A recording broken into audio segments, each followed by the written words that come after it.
everybody that I worked with that was Jewish were very serious about counting their money. Very serious. Very serious. What can I say? I learned a lot. I learned the significance of saving $2 when it adds up.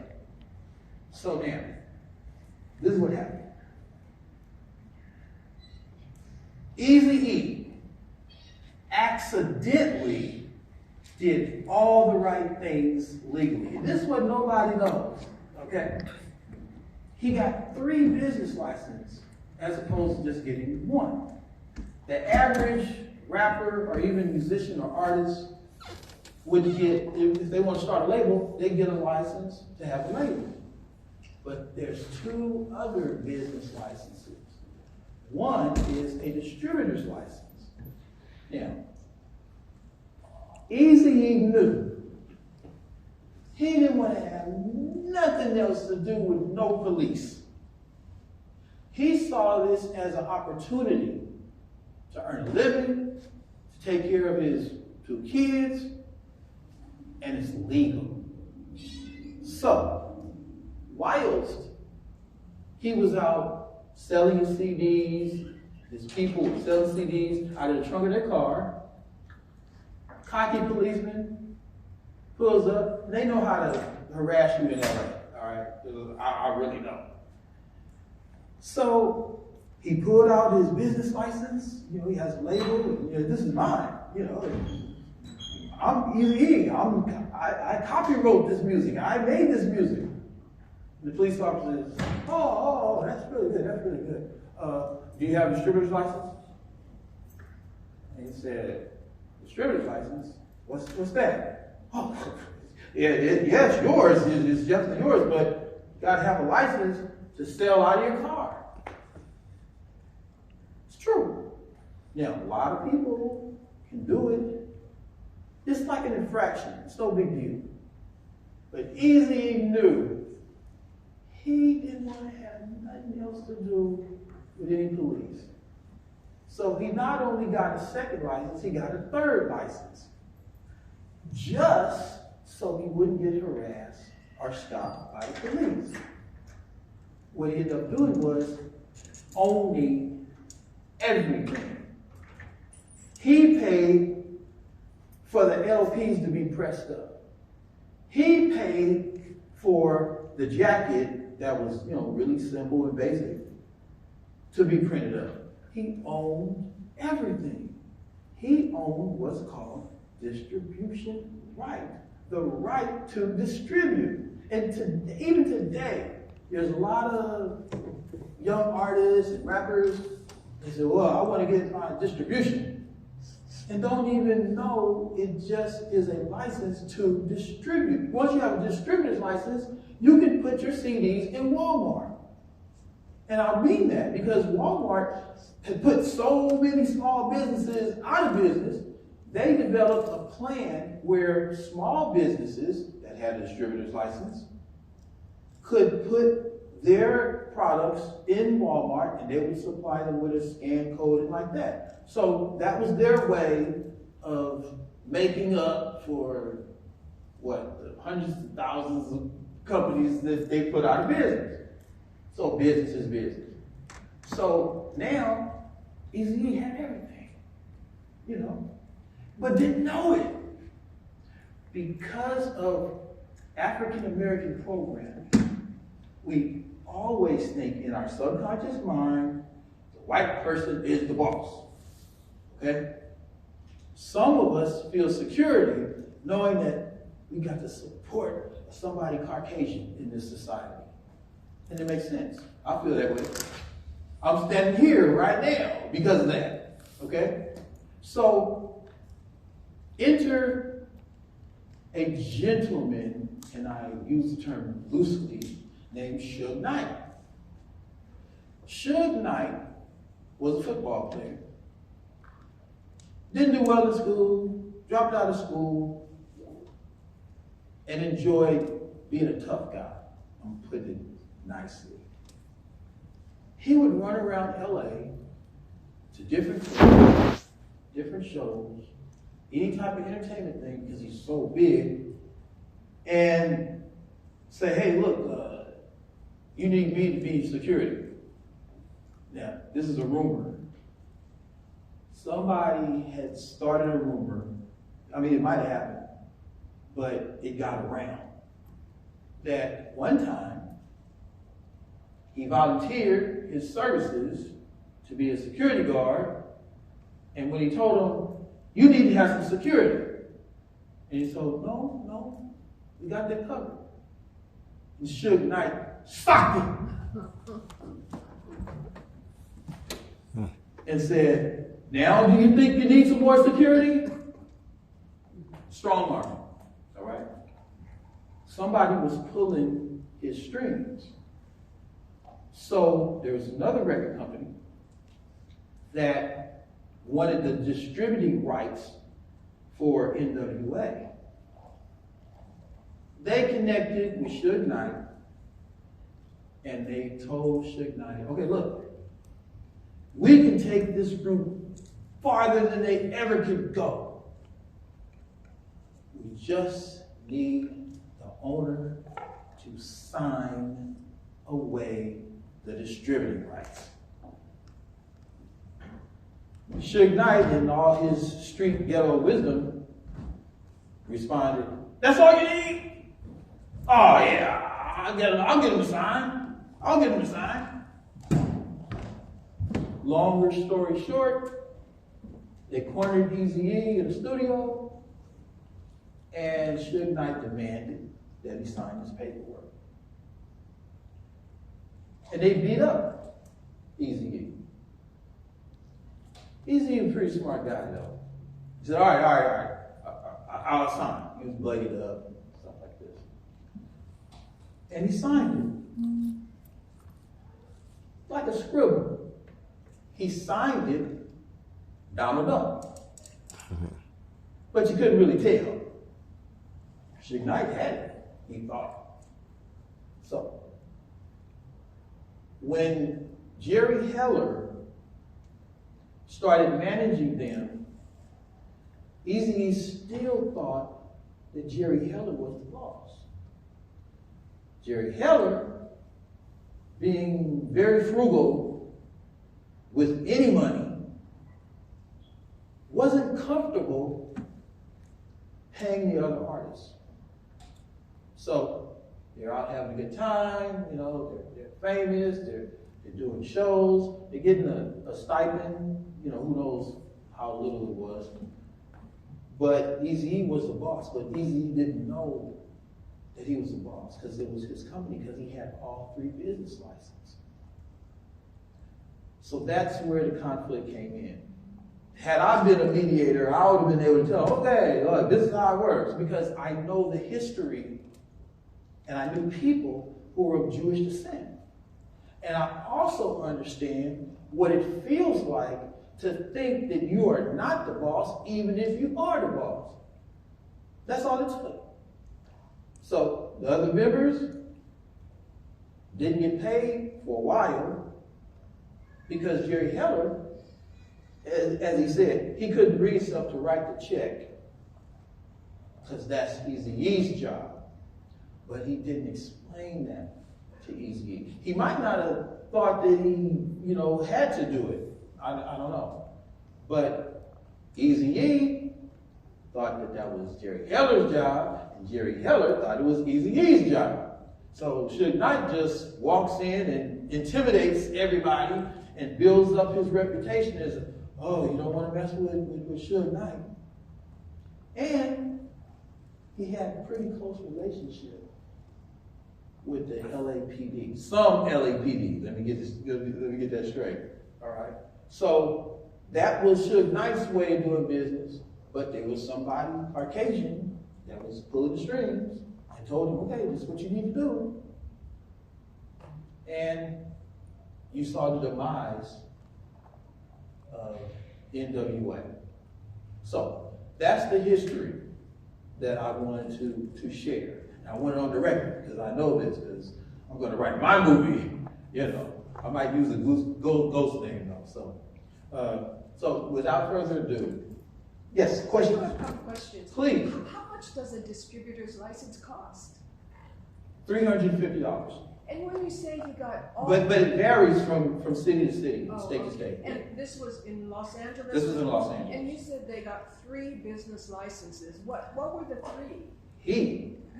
Yeah, He. easy. One was a music business license.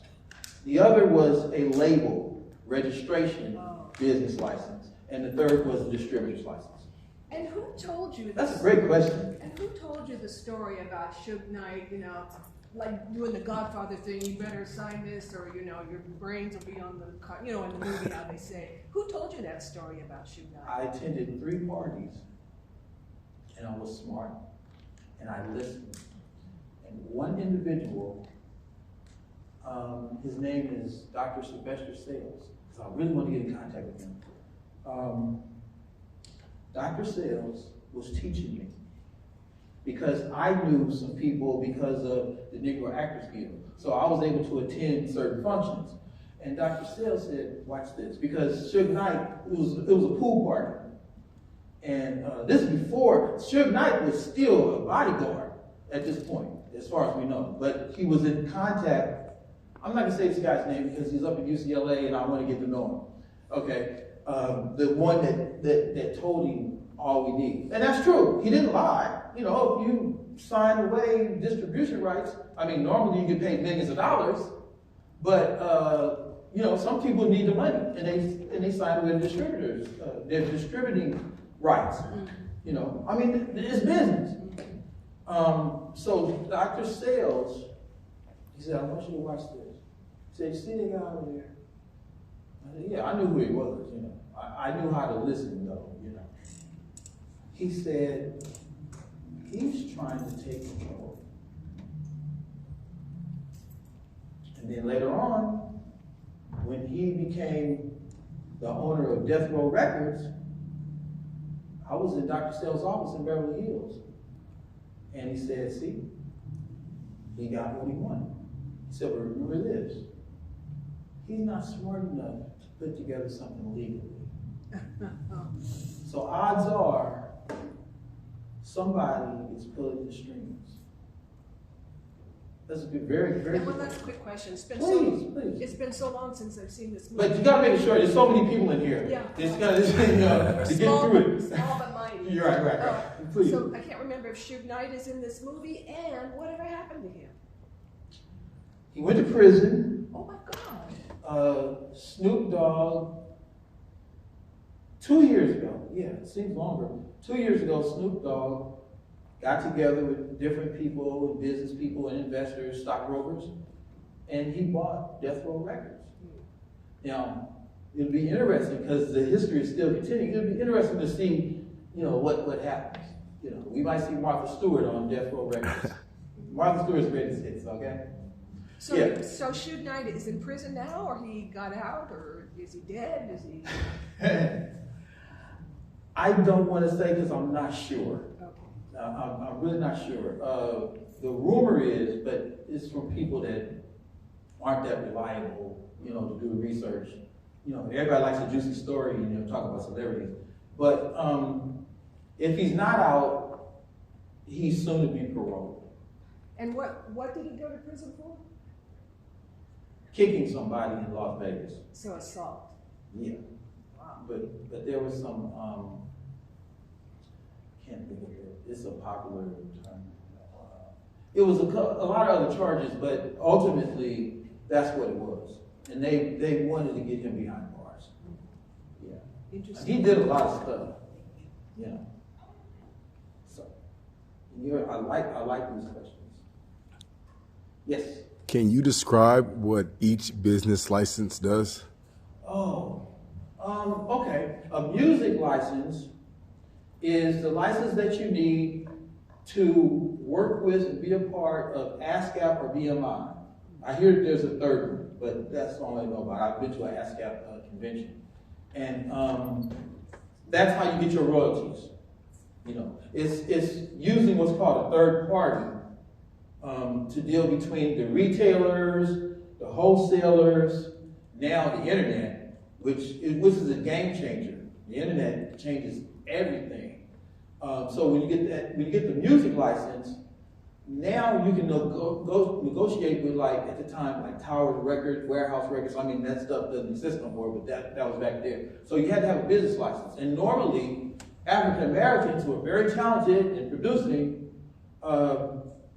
they either didn't know, didn't care, but it was normally somebody that was Caucasian that would have the music license. And then they had relationships with ASCAP and BMI. They regulate your royalties. But then they came up with the point system instead of a percentage. And that's something that I'll be teaching later on for anybody who wants to go into music business. They need to know that thing. Okay, so now, and distributor's license is the license to distribute. It's like publishing. Yes. I think the only difference is if you have something copywritten, you can sell it. But when you start distributing in mass quantities, or you have somebody distributing for you, you need a distributor's license. Yes? What year does this take place, this movie? What The year? 80s. Mid-80s, early 80s, late 80s? I don't remember. Okay. I've known. I don't remember. I'm just curious. Yeah, Is this is a great question. Is this the same issue that Kanye is upset about today? That is so fascinating, and I can talk about this really briefly because I want to talk about it when we talk about blacks and Jews. Okay, this is so fascinating. Oh, I'm so glad I can sum this up. See, Kanye West is an amazing marketing genius. Okay, and let me describe it. These big multi-million-dollar and billion-dollar corporations, they do test markets. Okay, because it's still a mystery. What's going to catch on? You know, are people going to like Cabbage Cats and Kids? You know, I mean, you don't really know. You know, he's a savant. Everything that he said, oh, change this and make it like this, it just made billions. Billions. It just worked all over the world. We tend to think about marketing just in the United States. But the world, when you can market all over the world, it's a whole nother financial bracket. So he was able to do that. Now, a lot of people who are brilliant at one thing, I'm not talking about Kanye, I'm just saying in general, might be crazy in another area. Unconventional, eclectic, eccentric. You know, those are, you know, to me, those are just different words for not normally sane, you know, by conventional standards. So he's brilliant at that. Now, he thought they were experienced because when he got a lot of money in Hollywood, Beverly Hills, New York, Manhattan, you have a lot of friends. You know, you can go to different people's houses, you know, and if you're famous and you're rich and you're a savant, you'll be welcome in a lot of households that are in business. He felt they were his friends. You know, he felt like he was right. So when Miss Kardashian started utilizing her kids to make extra money, and then she had they had a scripted, for the most part, what's called reality show. He felt like the kids were being exploited. So he naively thought the same people, they can go to their house, you know, they invite him to the parties, they'll be behind him, his friends, his neighbors. No. He got what we call butthurt. And it probably messed with him. Because if you really think somebody is your friend, I mean, you know, your friend, and then they don't back you up or they don't write a letter, when they do that for their other friends, it can hurt you, you know. So that's how that all started. Because when he put up, they manufactured, I think they said 5 million White Lives Matter t-shirt. he wanted some more white friends. Yes. I was referring to his music career. Yeah. And how As we he get. had made comments about how he felt like he was like enslaved basically Yeah. by those companies. Yeah. So it sounds to me like the same thing is going on today as it was back when NWA was dealing. Yeah, it is, because black people historically have been great commodities. James Brown learned to understand that he could be the show and the business, because that's what it said. You're the show. You get up there and you dance. We're the business. We'll take care of the business and tours and all this type of stuff, all this technical economic stuff that you might not be able to comprehend, and we will pay you. You're the product, but we're going to control your product, which is you, and pay you to sing and dance. Wasn't Michael Jackson the first black artist, or even artist, to purchase his own, I don't know what it's called, catalog? Yeah, first he purchased his name. And as far as I know, the first famous person to purchase their name that had an understanding was Bill Cosby, who was very educated. Yeah, UCLA educated, and Then beyond. he bought the catalog, Jackson bought the catalog, which means, what did that mean for him? Well, you have the distribution rights. If that's what's in the contract, and normally that's what's in the contract. A lot of people sell their catalog when they either don't want to work in the business no more, or they need the money. They'll sell the catalog. Because a lot of people, you hear them have hits, and then you don't hear from them no more. Some of those people just don't want to do it. Ray Parker Jr., who did the Ghostbusters song, huge, big. He got paid on every toy that had "Who You Gonna Call" on it. He owned the rights to that. Who you gonna call? He said, no, I don't want to do music no more, and went to an island, built a house on the island, he bought the catalog, and he owned half of Sony. Yes. Okay. So any other questions? Okay, look, let's take a fresh look at Straight Outta Compton, and kind of just keep in mind how a miscommunication between one culture and another culture could just destroy stuff. Because you know what? We're all in this country together. Thank you.